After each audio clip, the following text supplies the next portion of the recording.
Today, we're making another real peaceful proposal, a proposal of peace.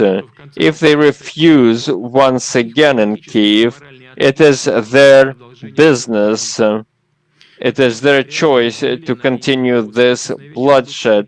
The reality on the ground will keep shifting and not in favor of the Kiev regime, and the conditions for the talks will change. Hello everyone, it's been quite some time कि हमने geopolitics पे videos वगैरह नहीं बनाया।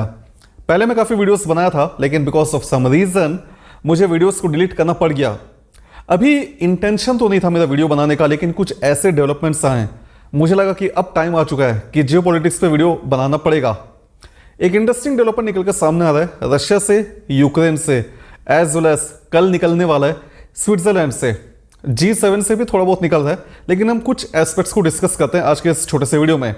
देखिए, video को शुरू करने से पहले मैं एक अंडरपिनिंग फैक्ट आपको शेयर करता हूं, वापस एक रिमाइंड कर देता हूं कि 24 फरवरी 2022 को रशिया जो है ये यूक्रेन पे इन्वेड करना शुरू करता है। और आज के समय जब 2024 जून 14 को जब हम ये वीडियो में बात कर रहे हैं, 2 साल से ज़्यादा टाइम हो चुका है, ऑलमोस्ट 28 मंथ्स हो चुके हैं। दोनों ही साइड में, रशिया के साइड और यूक्रेन के साइड में मैसिव कैजुअलिटीज चल रही है। काफ़ी ज़्यादा वर्ल्ड के कंट्रीज ने सैंक्शंस वगैरह इंपोज किया रशिया के ऊपर। बट इस पूरे सिचुएशन के दौरान हमने देखा कि रशिया की काफ़ी ज़्यादा जो टिल्ट है ये हुई है चाइना की तरफ। रशिया आज चाइना का काफ़ी क्लोज पार्टनर बन चुका है। इनफैक्ट अगर फ्रैंकली बोला जाए तो रशिया काफ़ी ज़्यादा आज डिपेंडेंट हो चुका है चाइना के ऊपर। चाइना को काफ़ी अपर हैंड मिल चुका है आज के समय। अब इस यूनाइटेड नेशन में ये मुद्दा गया, लेकिन ये वॉर जो है रुक नहीं रहा है। इंटरनेशनल क्रिमिनल कोर्ट ने इवन अरेस्ट वारंट इशू किया मिस्टर पुतिन के अगेंस्ट में, लेकिन रशिया जो है इसका मेंबर नहीं है आईसीसी का। सिमिलरली यूक्रेन भी शायद इसका मेंबर नहीं है। तो मिस्टर पुतिन जो है कोई भी ऐसे कंट्री जो आईसीसी का मेंबर नहीं है वहाँ ट्रैवल कर सकते हैं, लेकिन अगर ये किसी ऐसे कंट्री में विजिट करते हैं जो आईसीसी का मेंबर है, तो उस समय जो पर्टिकुलर कंट्री है उसके ऊपर ये ऑब्लिगेशन होगी कि मिस्टर पुतिन को अरेस्ट करे। तो ये एक ओवरऑल जो है रेगुलेशंस वगैरह हो जाता है। लेकिन अगर हम इन बातों को साइड कर दें तो देखिए, अभी G7 का माहौल चल रहा है, वहाँ भी यूक्रेन के बारे में डिस्कशन हो रहा है। एट द सेम टाइम कल स्विट्जरलैंड में इस वीकेंड में जो 15 और 16 जून है, यहाँ पर स्विट्जरलैंड में यूक्रेन की पीस समिट होने वाली है। 90 कंट्रीज, काफ़ी कंट्रीज को इनवाइट किया गया, लेकिन जो 90 के आसपास जो कंट्रीज है इन्होंने इन्विटेशन को एक्सेप्ट किया और ये डिस्कस करने वाले लॉन्ग टर्म किस तरीके से यूक्रेन में जो पीस है इसको एस्टेब्लिश कर सके। इस समिट में इवन जो हाई लेवल के डेलीगेट्स वगैरह होंगे, जो हेड ऑफ स्टेट्स है वो होंगे। इवन मोदी जी को भी यहाँ पर इनवाइट किया गया था, लेकिन शायद मोदी जी इस समिट में पार्टिसिपेट नहीं कर पाएंगे क्योंकि मोदी जी जो है एट प्रेजेंट इटली में है, हमने देखा है। नाउ द सिचुएशन इज, देखिए इस ओवरऑल समिट में कहा यह जा रहा है कि इवन जो यूक्रेन के प्रेसिडेंट है मिस्टर जेलेंस्की वो भी रहेंगे। और यूक्रेन के प्रेसिडेंट जेलेंस्की, यूक्रेन जो है ये एक 10 पॉइंट पीस प्लान को प्रपोज करता है। अब उस 10 पॉइंट पीस प्लान में ये भी कंडीशन है कि जो रशिया है ये टोटली जो आज रशिया ने जो भी टेरिटरी ऑक्यूपाई किया है यूक्रेन का, लाइक लुहांस्क, दोनेत्स्क, ज़ैपोरिज़िया, खार्सन वगैरह, जो उसमें जो टेरिटरी वगैरह ऑक्यूपाई किया है, इस टेरिटरी को टोटली खाली कर दे। तो यूक्रेन जो है एक लॉन्ग टर्म सपोर्ट लेने के लिए जा रहा है बाकी कंट्रीज से, और ये डिस्कशन काफ़ी सपोर्ट वगैरह लेने के लिए जा रहा है वहाँ पर। लेकिन कुछ मीडिया साइट्स अगर आप देखेंगे तो आपको यह दिखेगा कि रशिया को इनवाइट किया गया, लेकिन रशिया ने रिजेक्ट कर दिया। कुछ मीडिया साइट्स अगर आप देखेंगे तो आपको यह दिखेगा कि रशिया को इनवाइट नहीं किया गया। लेकिन the crux of the fact is Russia जो है इस समिट में पार्टिसिपेट नहीं कर रहा है। अब रशिया पार्टिसिपेट नहीं कर रहा है, देखिए यहाँ पाकिस्तान और सऊदी अरेबिया भी ये भी पार्टिसिपेट नहीं कर रहे हैं। और जैसे कि मैंने आपको कहा कि रशिया आज चाइना का काफ़ी क्लोज पार्टनर बन चुका है, तो सिंस रशिया यहाँ ज्वाइन नहीं कर रहा है, ब्राज़ील और चाइना जो है ये कहते हैं कि हम भी इसमें पार्टिसिपेट नहीं करेंगे जब तक दोनों ही कंट्रीज, जो यूक्रेन और रशिया का प्रेजेंस इसमें ना हो। तो चाइना भी इसमें पार्टिसिपेट नहीं करने वाला है। मोदी जी पार्टिसिपेट नहीं करेंगे, लेकिन हो सकता है कोई और इंडिया की साइड से पार्टिसिपेट करे।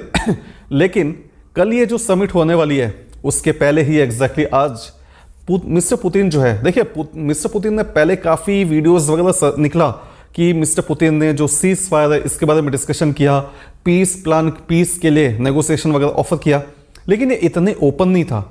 लेकिन कल जो समिट होने वाली है इसके एग्जैक्टली पहले आज, मैंने जितना तक देखा पिछले 2 साल में, this is the very first time जब मिस्टर पुतिन ने इतना ओपनली नेगोशिएशन के लिए प्रपोजल दे दिया। वेरी ओपनली नेगोशिएशन के लिए उन्होंने प्रपोजल दिया है। बट मिस्टर पुतिन ने कुछ यहाँ पर पॉइंट्स रखे हैं। फर्स्ट पॉइंट ये कहा है कि जो भी टेरिटरी रशिया आज ऑक्यूपाई करके रखा है उस टेरिटरी को जो यूक्रेन के जो ट्रूप्स है ये खाली कर देंगे।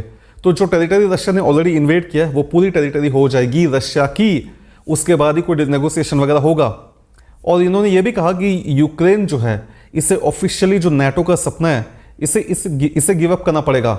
नाटो यूक्रेन को ऑफिशियली ये एश्योरेंस देना पड़ेगा रशिया को कि ये कभी भी नाटो का मेंबर नहीं बनेगा। लेकिन एक फैक्ट बताऊं मैं आपको, जितना तक मैं ऑब्जर्व कर रहा हूँ ये पूरी सिचुएशन को पिछले 2 साल से, इवन पिछले 6 साल बोलिए, 2014 बोलिए, जब से क्रीमिया में एनेक्सेशन वगैरह हुआ था, यूक्रेन को कभी भी नाटो का मेंबर नहीं बनाया जाएगा। ये नाटो जो है ये बस जो इंस्टिगेट करना होता है वो कर रहा है यूक्रेन को। लेकिन under all circumstances there is no way that I personally feel कि नाटो जो है किसी भी तरीके से यूक्रेन को नाटो का मेंबर बनाने वाला है। अगर बनाना चाहता तो ये पहले बना देता, लेकिन ये सपने दिखा रहा है, एक लॉलीपॉप दिखा रहा है जिससे यूक्रेन जो है टेम्प्ट हो रहा है और यूक्रेन को लगता है ये कभी ना कभी मेंबर बन जाएगा नाटो का और ये फुल ब्लोम में ये रशिया के अगेंस्ट में अपने आप को प्रोटेक्ट कर पाएगा। लेकिन ऐसा होने वाला नहीं है। इस वॉर में यूक्रेन के सारे लोग मर जाएंगे, काफ़ी डिवेस्टेशन वगैरह होगा, रशिया का भी डिवेस्टेशन होगा, नहीं होगा नहीं है, बट दोनों ही साइड से काफ़ी मेजर लॉस होंगे। लेकिन ये वॉर जितना लंबा चलेगा ये यूक्रेन के लिए भी काफ़ी ज़्यादा ट्रबल हो जाएगा, काफ़ी ज़्यादा लॉस होगा यहाँ पर। तो देखिए यहाँ पर रशिया ने, मिस्टर पुतिन ने साफ कह दिया कि यूक्रेन को नाटो का सपना गिव अप करना पड़ेगा। जितनी टेरिटरी ऑक्यूपाई किया है रशिया ने वहां से अपने आप को खाली करना पड़ेगा, अपनी ट्रूप्स को खाली करना पड़ेगा। द मूवमेंट अगर यूक्रेन इसे मानता है तो उसके बाद इमीडिएटली जो पीस की जो नेगोशिएशन है ये प्रोसेस शुरू कर देगा रशिया। लेकिन इस प्रोसेस को यूक्रेन जो है ये टोटली इग्नोर करता है। ये कहता है कि ये टोटली बस एक शैम है, ये बस एक ऑफेंस है, इसमें किसी भी तरीके की रियलिटी नहीं है। लेकिन एक बात बताओ माय डियर फ्रेंड्स, देखिए this is the very first time 2022 से मैं देख रहा हूं कि रशिया के मिस्टर पुतिन जो है इन्होंने इतना ओपनली वीडियोस पब्लिक में एक प्रपोजल दिया है पीस के लिए। तो मुझे लगता है देखिए टेरिटरी तो जाएगा, लेकिन अगर वॉर को नहीं रोका गया तो यूक्रेन वैसे भी साफ हो जाएगा एंड यूक्रेन को हो सकता है कोई और नाटो कंट्री जो है ये उसे ले ले, लाइक पोलैंड एक्सेट्रा। लेकिन यहां पर मुझे लगता है देखिए इट्स अ टफ सिचुएशन, क्योंकि यूक्रेन का स्टैंड काफी क्लियर है। यूक्रेन क्लियरली कह चुका है कि हम किसी भी पीस के लिए नहीं मानेंगे जब तक रशिया जो भी हमारी टेरिटरी ऑक्यूपाई करके रखा है इंक्लूडिंग क्रीमिया ये इसे खाली ना कर दे। लेकिन रशिया कहता है कि जो हमने टेरिटरी ऑक्यूपाई किया है तुम उसे खाली कर दो। तो मुझे लगता है देखिए यहाँ पर किसी ना किसी वर्ल्ड लीडर को पिच इन करना पड़ेगा। वेस्टर्न साइड से आप एक्सपेक्ट नहीं कर सकते, चाइना से आप एक्सपेक्ट नहीं कर सकते। What I really feel is Modi ji, क्योंकि इलेक्शन के पहले भी मोदी दोनों ही, मिस्टर जेलेंस्की और मिस्टर पुतिन ने दोनों ने मोदी जी से कहा था एक बार जब इलेक्शन हो जाएगा तो उसके बाद पीस के लिए इंडिया से सपोर्ट लेंगे, इंडिया से ये हेल्प लेने के लिए तैयार है। तो मुझे लगता है this is the right time और मोदी जी को कुछ करना चाहिए। And I really feel India is the right negotiator, India should be the right mediator जो पूरी इस रीजन में पीस को एस्टेब्लिश कर सके। वेल मोदी जी के सामने बहुत ही बड़ी अपॉर्चुनिटी है, मोदी जी के सामने बहुत ही बड़ा रोल है, एक कंस्ट्रक्टिव अपॉर्चुनिटी है जो मोदी जी प्ले कर सकते हैं। And I really feel India should not lose it, perhaps India should encash it, क्योंकि अभी रिसेंटली मोदी जी की मुलाकात होती है मिस्टर जेलेंस्की से और मोदी जी की ऑलरेडी काफ़ी अच्छी फ्रेंडशिप है मिस्टर पुतिन से। तो टाइम आ चुका है कि अब इंडिया को इससे पीछे नहीं हटना चाहिए और मोदी जी को जो है कुछ ना कुछ, no matter how bitter it the negotiation might be, जो भी हो अब इसे क्लोज करने का टाइम आ चुका है, वरना काफ़ी लॉस हो सकता है। So that's it my dear friends, ये जो छोटी सी इंसिडेंट वगैरह चल रही है, जो डेवलपमेंट वगैरह चल रहा है, मुझे लगा मैं इसके बारे में डिस्कशन करूं। वेल आप लोगों का जो आइडियाज़ है, आपके जो ओपिनियन है, जो भी इस वीडियो को देख रहे हैं, आप मुझे कमेंट्स में टाइप करके बताइएगा, मुझे भी अच्छा लगेगा आपके ओपिनियंस और व्यूज़ वगैरह जानकर। चलिए इस वीडियो में इतना रखते हैं, अगले वीडियो में फिर मिलते हैं। आप लोग अपना ख्याल रखिए। Thank you very much watching my videos, take care, stay safe, cheers.